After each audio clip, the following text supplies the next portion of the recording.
Hello guys, welcome back to my channel. तो मैं बहुत दिनों बाद फिर से आ गई हूँ, बहुत मेहनत के बाद। दिखा दो एक बार मैंने क्या कर रखा है आज अपनी रूम की हालत। हम लोग जा रहे हैं किसी स्पेशल जगह पे, कुछ स्पेशल करने, बहुत स्पेशल करने, जिसकी बहुत मैं नहीं डिमांड है। बताऊंगी। हाँ, जिसकी बहुत डिमांड है सबकी साइड से। तो मैं हो गई हूँ तैयार। देखना सही लग रही हूँ? बोलो। बढ़िया, बहुत अच्छी। लेकिन तुमने ये दोबारा से क्यों पहन ली ये वाली साड़ी? मैंने एक ये निकाली थी। ये कौन सी है? हाँ, पिंक। एक मैंने Okay. ये निकाली थी, एक और निकाली थी, बट यार एक भी साड़ी का ब्लाउज नहीं आया। सॉरी, ट्राई कर करके देखे, खनक बेचारी इतनी मेहनत से लगा रही थी। तो ये ही मेरे को फिट हुआ है, इसीलिए मैंने बर्थडे वाली लास्ट ईयर पहन ली। और मुझे जाना ऐसे ही था, मतलब मुझे कुछ साड़ी इस में ही तरीके जाना। से तैयार होके जाना था जिसके लिए हम जा रहे हैं। और यार जो भी मैं करने जा रही हूँ ना, बहुत मेहनत के बाद, क्योंकि मैं 2 दिन से बीपी लो में पड़ी हूँ और अभी मेरे में एनर्जी आ गई, क्योंकि आज हम बहुत बहुत स्पेशल डिमांडेड ब्लॉग पे बहुत बड़ा कुछ करने जा रहे हैं। तो इसमें मुझे आपका बहुत ही ज़्यादा प्यार चाहिए, बहुत ज़्यादा प्यार चाहिए।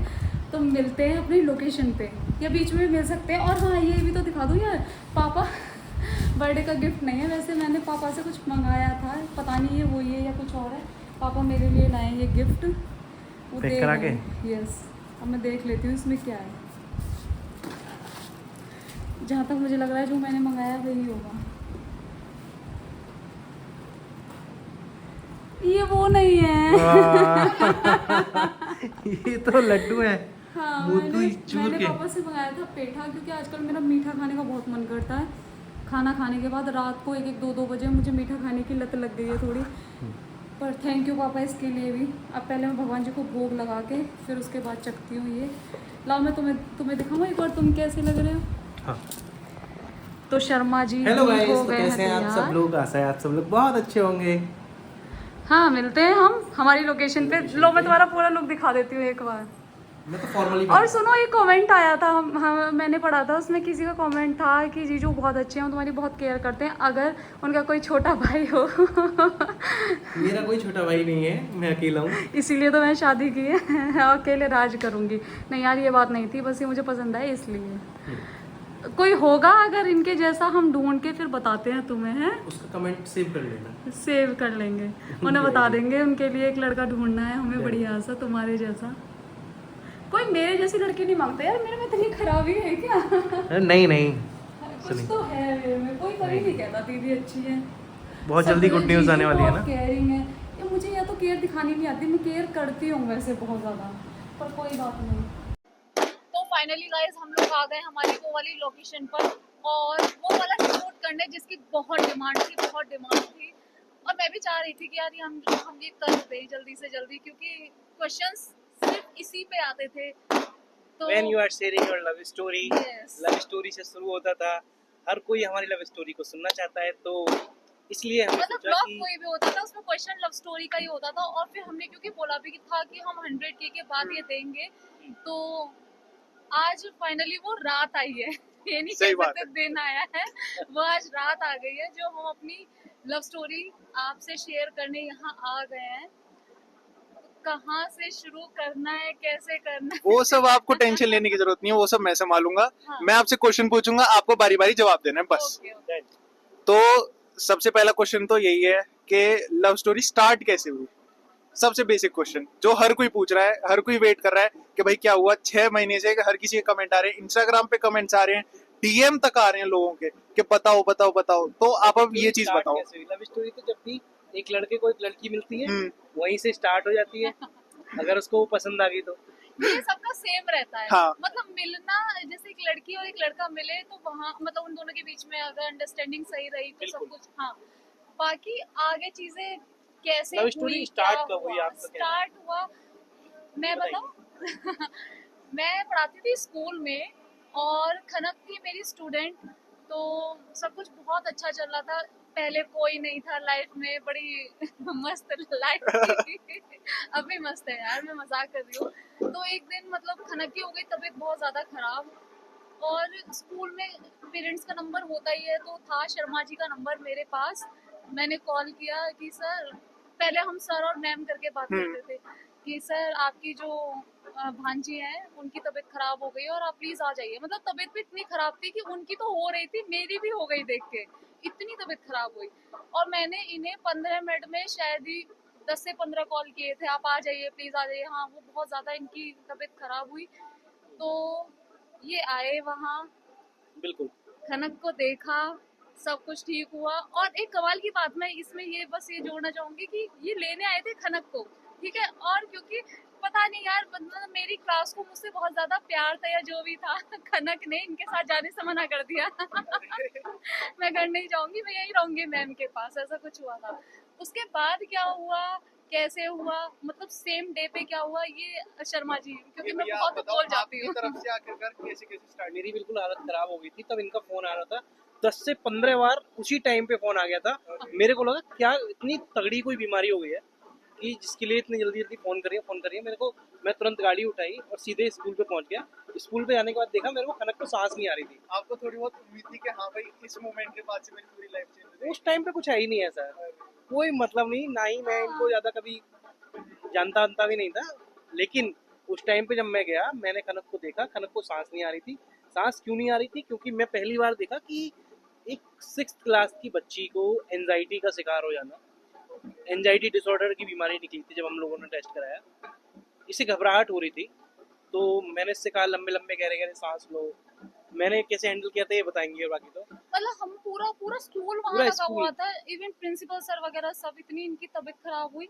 और ये मतलब हम दोनों को या हमारी फैमिलीज को या खनक को किसी को ये नहीं पता था कि आगे फ्यूचर में हम लोग ऐसे मिलेंगे, लेकिन ये प्लानिंग भगवान जी की थी। उनको अब क्या पता क्यों था थी ये पता मैम है? हमारी मामी बन जाएंगी। इवन खनक को तो कुछ पता ही नहीं था। हाँ, नहीं पता है, भगवान जी को पता था, उन्होंने सब कुछ ऐसे सेट कर रखा था। क्यों? क्योंकि जब ये मैं क्लास में थी, ये देख के गए खनक को, और नेक्स्ट पीरियड मेरा था फ्री, ठीक है। तो मैंने पता नहीं क्यों यार, आज तक कभी मतलब किसी से मैंने ऐसी बात नहीं की। मैंने इन्हें बोला सर आप नीचे वेट करना, नेक्स्ट पीरियड मेरा फ्री है, ऐसे हुई थी ना बात। मैं आपसे उधर बात करूंगी, मतलब बात करनी थी खनक की।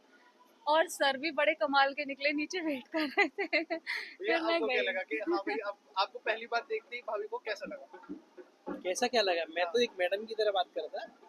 ओके, उस टाइम से हमारा ये आपसे बात है 3-4 साल पहले की, हाँ, कोरोना के टाइम की बात है। कोरोना से भी पहले, कोरोना से पहले, तब ऐसा कुछ माइंड में कोई था ही नहीं। मतलब अपना काम दोनों के बहुत किसी लंबी भी। कहानी है। हाँ, हम लोग नॉर्मल ऐसी बात करते रहे खनक को लेके, इनकी पढ़ाई को लेके। फिर इन्होंने मुझे समझाया कि आगे कभी इन्हें कोई प्रॉब्लम हो खनक को, तो तुम्हें कैसे हैंडल करना है। हाँ। वो नॉर्मल हमारी बात बस वहीं खत्म हो गई। मतलब अब आप उसे लव स्टोरी कहो या बातचीत कहो, जो भी था वो वहीं दी एंड हो वहीं चुका खत्म हो गई थी। था। बस ये था कि नंबर हमारे पास थे हाँ। एज ए पेरेंट्स, क्योंकि मेरे भांजी है तो मेरे पास ही रहती है, यही रहती है हमारे घर पे ही। तो मैंने अपना नंबर डलवाया हुआ था, जिससे इन्होंने मेरे को एज ए गाइडेंस या फिर पेरेंट्स के रूप में मुझे कॉल किया। तो गाइस इस चीज़ के लिए थोड़ी माफ़ी चाहते हैं कि हम लोग ऊपर से नीचे आए हैं, क्योंकि हम लोग आज का जो शूट है वो कर रहे थे होटल सुख सरोज में, क्योंकि ये यहाँ का सबसे बेस्ट होटल है। और वहाँ क्या था, नीचे से ग्रैंड पार्टी चल रही है नीचे, तो पटाखों की इतनी आवाज़ें आ रही थी, तो हमारा शूट करने में थोड़ी डिस्टर्ब आ रहा था, इसलिए हम लोग आ गए हैं रूम में। और यहाँ का रूम भी बहुत ही शानदार है, ज़बरदस्त रूम है। तो अभी अगले क्वेश्चंस पे आते हैं हम लोग। हाँ जी, तो नेक्स्ट क्वेश्चन ये है, चलिए माना खनक की तबीयत खराब हो गई थी, उसके बाद में आप आपके घर पहुंच गए एंड भाभी आपके घर, लेकिन उसके बाद में आपकी दोबारा बात कैसे स्टार्ट हुई? हमारी बातें ख़त्म नहीं हुई थी। ओके। हम लोग बातें करते रहते थे, लेकिन ऐसा कुछ नहीं था। हम लोग रेंडमली महीने 2 महीने में 1-2 बार चैट हमारी हो जाती थी। मतलब कंटिन्यू भी कुछ नहीं Continue था, नहीं होता। खत्म भी कुछ नहीं हुआ था।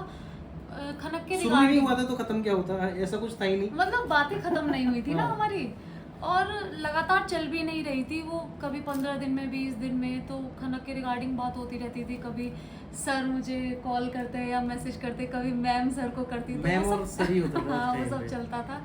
तो ये नहीं कह सकते कि सब कुछ खत्म हो गया था, ये भी नहीं कह सकते कि ट्रैक पे आ गया था। मतलब बीच में अटके हुए थे अभी भी हम लोग, बीच मझधार में अटकी थी मैं। बस वही। तो मतलब चल रही थी बातें, पर अभी तक भी किसी को भी क्लियर नहीं था कि क्या होने वाला है फ्यूचर में। नॉर्मल सब कुछ वही कि एक बच्चे के बारे में हमें बताना है, टीचर को वो क्वेश्चन कर रहे हैं, वो सारी चीज़ें बस। उसके बाद फिर क्या, फिर धीरे धीरे आएंगे आगे, बताएंगे क्या हुआ हमारी लाइफ में। तो उसके बाद में आपकी बात स्टार्ट और कैसे हुई? जैसे मतलब पहले फ्रेंड बनते हैं, फिर आगे बातें बढ़ती हैं, तो फिर क्या हुआ?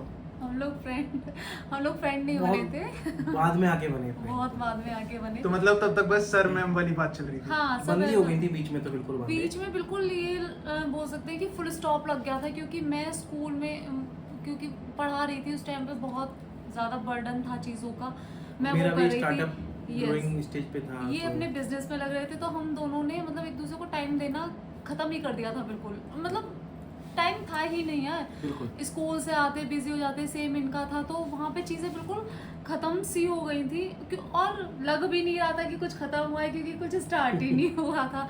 तो उसके बाद क्या हुआ, धीरे धीरे फिर मतलब हम लोग अपने लॉकडाउन काम में सब में, लोग- हाँ, इतना मतलब बिजी हो गए। उसके बाद थोड़ा सा ट्विस्ट जो आया वो था मेन कोरोना से।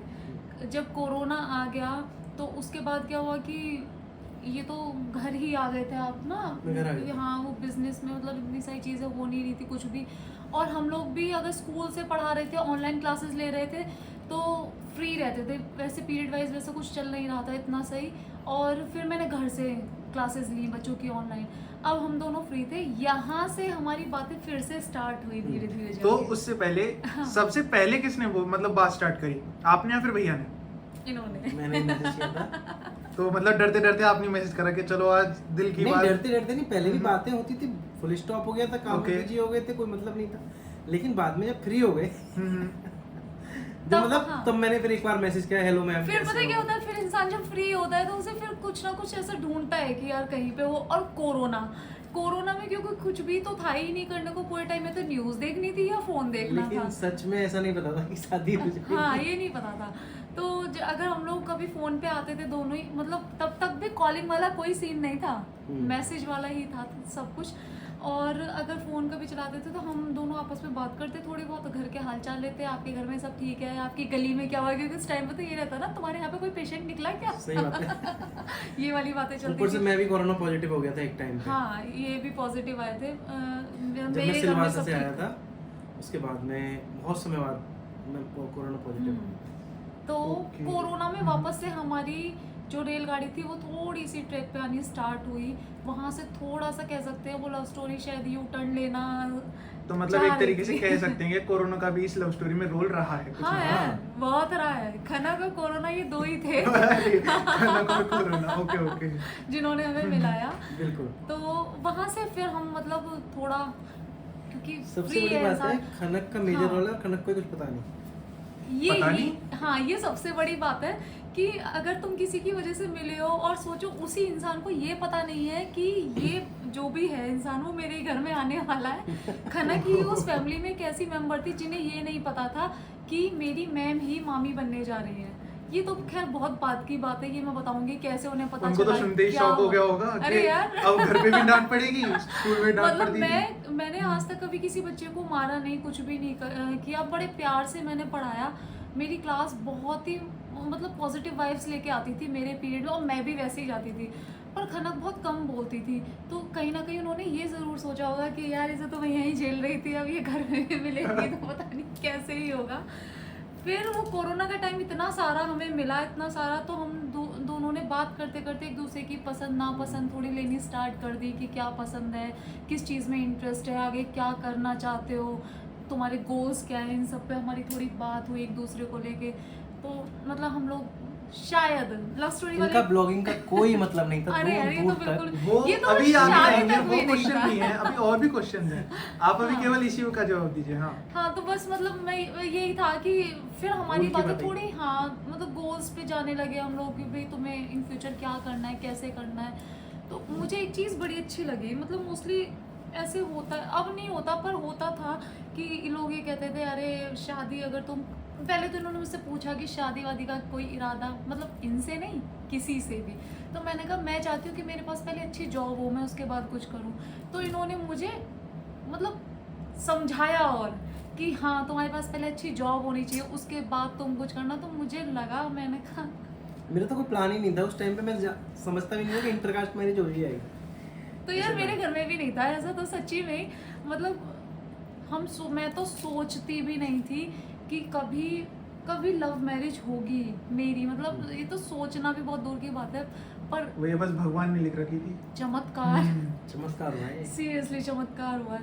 और इतनी मतलब कैसे हुआ वो सब चीज़ें अभी मैं आपको एक्सप्लेन हाँ, करूंगी। वो क्वेश्चन बाय बड़ा क्वेश्चन ही चलेगा। इंटरेस्टिंग था यार, मतलब आप लोगों के लिए तो हो गई, मेरे लिए भी था, शॉकिंग था बहुत कि कैसे कैसे हम आगे मिले। धीरे धीरे मैं सब आपको बताऊंगी। तो फिलहाल तो बस इतना ही कि हम लोग एक दूसरे को धीरे धीरे जान रहे थे कोरोना के टाइम पे कि इन्हें क्या पसंद है, मुझे क्या पसंद है। तो उसके बाद में फिर मतलब आपके बीच में प्रपोजल हुआ था या फिर मतलब सर मैम से डायरेक्ट हाँ जी आप ऐसे वाला हो गया था नहीं, पेज? ये भी कुछ भी नहीं हुआ ऐसा। हमारी लव स्टोरी बहुत ओके। अलग है। कोरोना के हम्म। बाद से आ तो मुझे पहले भी रहे थे, रिश्ते आने स्टार्ट हुए, दोनों को ही आ रहे थे।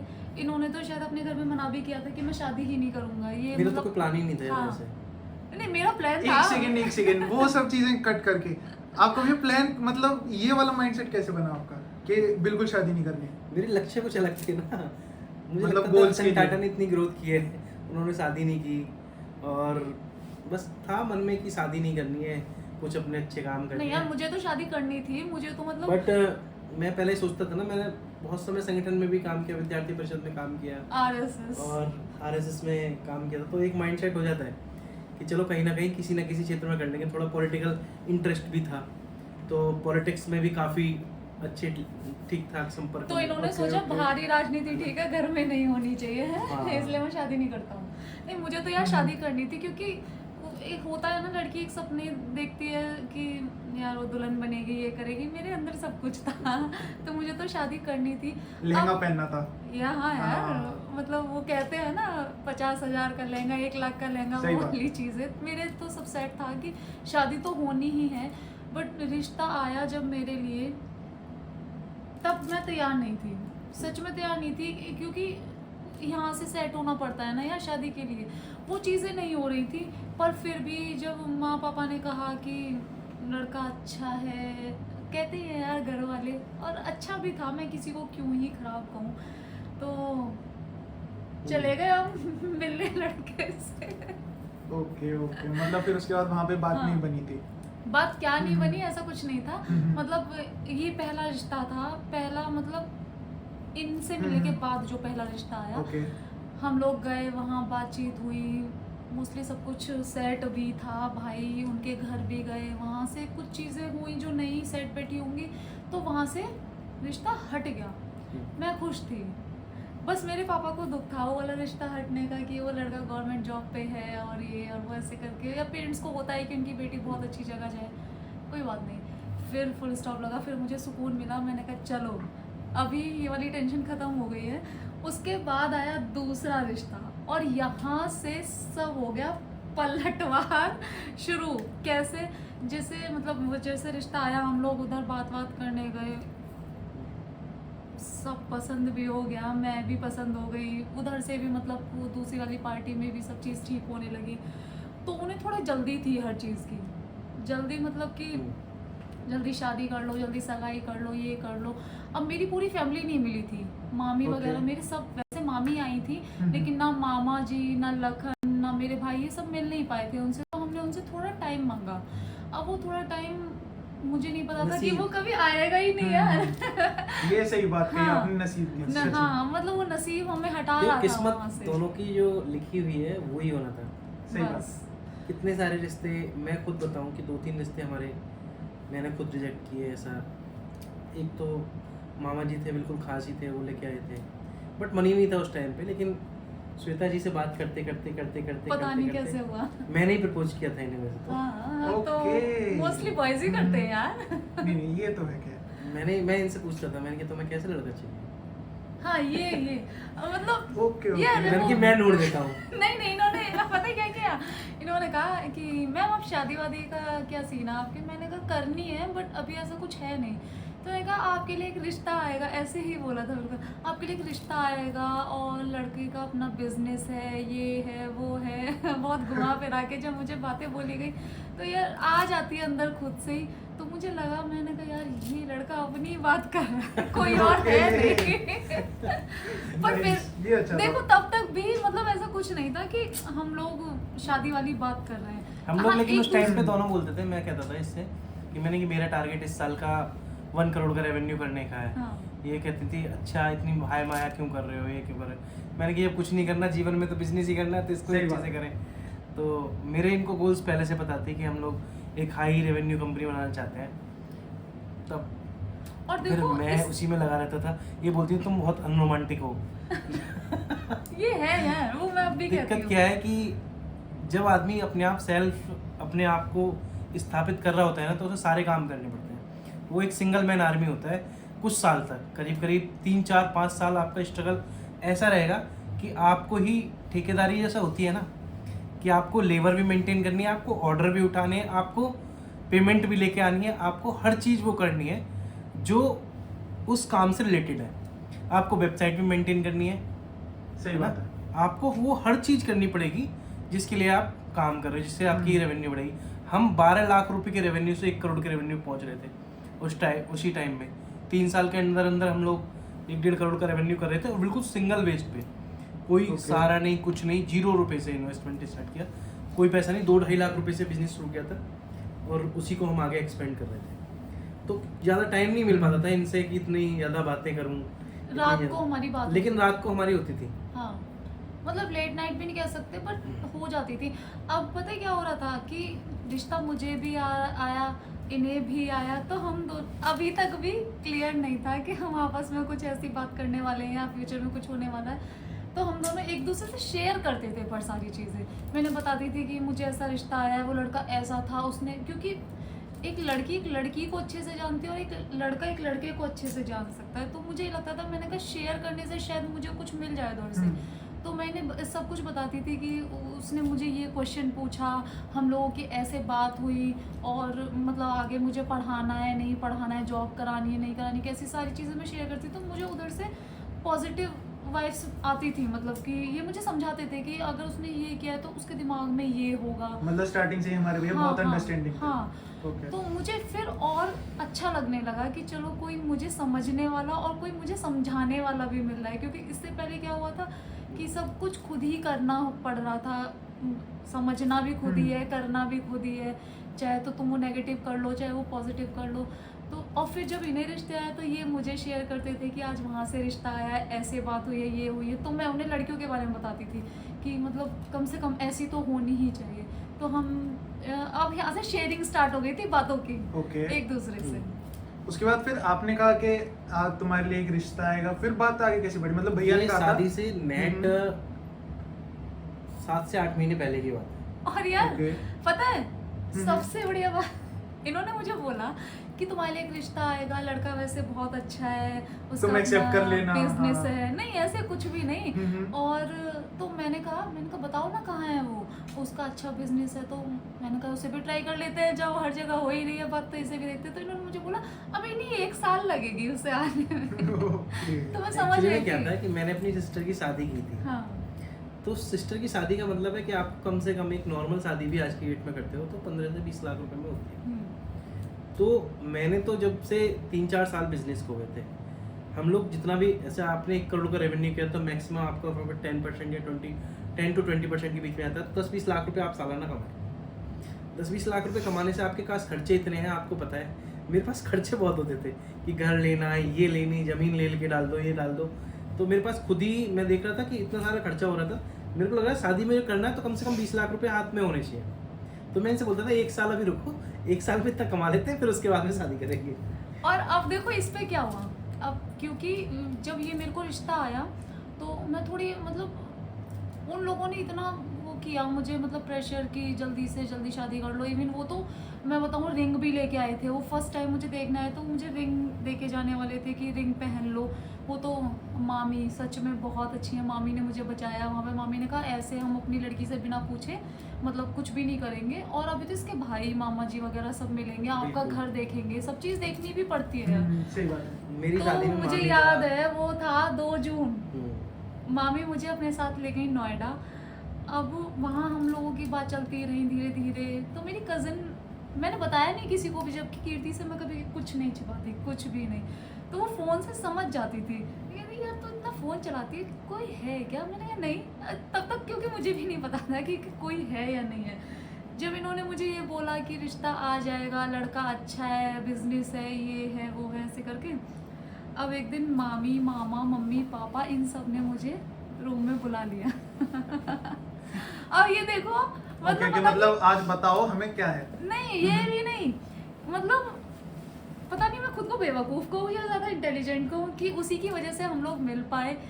उन्होंने मुझे बुलाया कि भाई बताओ तुम्हारे लिए जो रिश्ता आया है तुम क्या चाहती हो। मेरे मामा जी का ये सवाल था कि तू क्या चाहती है, जो तू कहेगी, चाहे तो शादी करनी है तो हाँ, नहीं करनी है तो ना, हम वही करेंगे जो तुम्हारे मन में है। मैंने कहा ठीक है। इतनी हिम्मत रख के, बहुत हिम्मत, क्योंकि मम्मी पापा मामी मामा सब सामने हैं तुम्हारे। मैंने उनसे कहा कि मैं उस टाइम बीएड में थी, मैंने कहा मेरे एग्ज़ाम्स हैं, अभी बीएड हो जाने दो, मुझे ये 1 साल दे दो बस। एक साल का टाइम मांगा, ओके। क्योंकि मुझे घर से बोला गया था। मैंने कहा बस ये 1 साल दे दो, 1 साल में बीएड कंप्लीट हो जाएगी, और मम्मी तुम टेंशन मत लो, तुम्हारे घर एक रिश्ता आ जाएगा। जो बात यहाँ से आई, मतलब आपने इन्फॉर्मेशन कॉपी पेस्ट कर वही दी। मैंने वो वही चिपका दिया ऐसे ही। तो अब घर वाले मुझे यूँ देख रहे हैं, और मैं नीचे जब मतलब इतना बोल के मैं आ गई। मामा ने कहा कि तुम क्या चाहती हो, तुम्हारी मेरे मामा बहुत फ्रैंक हैं इन चीज़ों में, बहुत ही ज़्यादा। वो ये चाहते हैं कि जहाँ बच्चा खुश है उसकी शादी हो या कुछ भी हो वहाँ करो। मेरा बहुत सपोर्ट किया हाँ। इस मामले में। तो उन्होंने कहा कि कोई है क्या बेटा? मैंने कहा नहीं मामा जी, अभी तो कोई भी नहीं है, बट मुझे 1 साल चाहिए, उसके बाद देखते हैं जो भी होगा। हम तो आ गए नीचे। फिर मैं नीचे आके यार ये सोच रही थी, मैंने कहा ये बात मैं किस बेस पे बोल के आई हूँ, उधर लड़का भी नहीं है, 1 साल भी नहीं है, और कुछ भी नहीं है अभी तो। सही फिर बात। मैंने आके इन्हें बोला, जैसे हम लोग बात करें जब रात को, मैंने कहा आज मेरे घर में बात हुई शादी की, और मैं ये बोल के आ गई। तो इन्होंने मुझसे कहा तुमने ये बहुत सही किया है। ये ठीक था। मैंने कहा रिश्ता आएगा भी कि नहीं आएगा, कभी मैंने 1 साल भी ले लिया, पता चला अच्छे रिश्ते आने जो थे वो भी नहीं आ रहे। घर वाले सही ये बात है। सोचेंगे कि ढूंढो ही मत। हालांकि ऐसा हुआ नहीं, घर वाले तो अपने काम में लगे हुए थे उस टाइम पे भी। तो बोले हाँ रिश्ता आएगा, बस 1 साल वेट कर लो तुम, और बहुत अच्छा है सब कुछ। मैंने ठीक है। फिर हमारी नॉर्मल बात, वहाँ से हमारी वीडियो कॉल। अब वीडियो कॉल पे बहस चली थी बहुत। बहस मतलब किस टॉपिक पे बहस चली आपकी फिर? बहस ये थी, इन्होंने मुझसे कहा वीडियो कॉल करते हो भैया, फर्स्ट टाइम अब आप किसी से ऐसे बात करते हो, मतलब हालांकि वैसे हम लोग मिले थे पहले स्कूल में, पर मुझे बहुत शर्म आ रही थी, पता नहीं क्यों। तो पहले आप रेडी हुए, उसके बाद में कि हाँ अब आ जाओ वीडियो कॉल पे। नहीं वैसे रेडी भी नहीं हुई थी, मैं कभी मेकअप नहीं करती, अब तो शादी के बाद तो हो ही गया है थोड़ा, तो मैं बिल्कुल सिंपल रहती थी। इन्होंने कहा वीडियो कॉल करते हैं आज। मैंने कहा वीडियो कॉल नहीं, मैंने कहा वो नहीं कर सकती। मैं कई दिनों तक बहाने मारती रही कि आज कज़न बराबर में है, आज मैं यहाँ पे हूँ, अभी नहीं हो सकती, वो नहीं हो सकती। मम्मी फाइनली ने काम बता दिया है। हाँ। मैं तो मामी के घर थी, हालांकि वहाँ तो कोई काम ही नहीं था, बस मुझे पढ़ना Okay. था क्योंकि मेरे एग्जाम्स थे। हाँ मैं पढ़ रही हूँ, मैं अभी नहीं कर सकती हूँ। हमेशा यही। हाँ, फाइनली बढ़ रही। एक रात आई थी वीडियो कॉल वाली, हम लोगों ने ऐसे ही नॉर्मली वीडियो कॉल की, तब हम दोनों एक दूसरे से बात कर रहे थे। और इनके फ्रेंड, आपके कोई फ्रेंड आए हुए थे आपके साथ में, आप अपने फ्लैट पे थे उस टाइम पे। धीरे धीरे हमारी बात से हम वीडियो कॉल पे गए, फिर हमारी चैट जो थी वो कम हो गई, और वीडियो कॉल हम ज्यादा होगी। हाँ वो कहते हैं ना, सबसे बड़ी बात थी कि ये मेरे लिए इतनी भाग्यशाली थी, तब मैंने सोचा ही था कि काश इससे मेरी शादी हो जाए। तभी मैंने उस टाइम पे अपना फ्लैट पहला परचेज किया था, ओह, यानी कि अपने okay. दम पे मैंने फ्लैट लिया था। अपने दम पे क्या, मतलब सपोर्ट तो थोड़ा बहुत रहता ही है पापा मम्मी का, और उन्होंने जीवन में इतना सपोर्ट दिया है, बट मैंने खुद अपनी तरफ से 10 लाख 12 लाख रुपए इकट्ठे किए, और फिर कुछ पापा से लिए, मतलब 25-30 लाख रुपए जमा करके हम लोगों ने फ्लैट लिया।